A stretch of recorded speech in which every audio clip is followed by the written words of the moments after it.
Yung mga OFW na pagdating sa bahay, galing trabaho, wala nang oras para magluto. Dinadaan na lang sa pahinga. Minsan, kape na lang. Kaya, tinapay.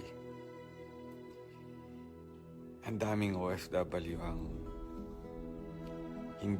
hindi pinapakita sa kamag-anak ang tunay na sitwasyon nila.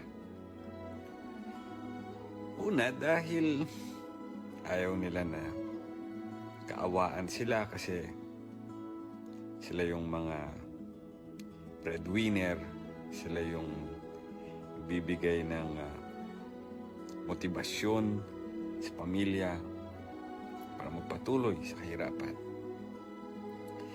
Ayaw nilang bigyan ng isipin ang kanilang kaanak, kanilang magulang, kanilang asawa at anak na nalilipasan pala ng gutom itong si worker, itong si OFW.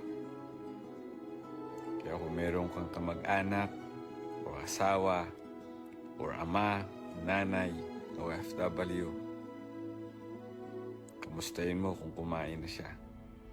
100%, hindi pa.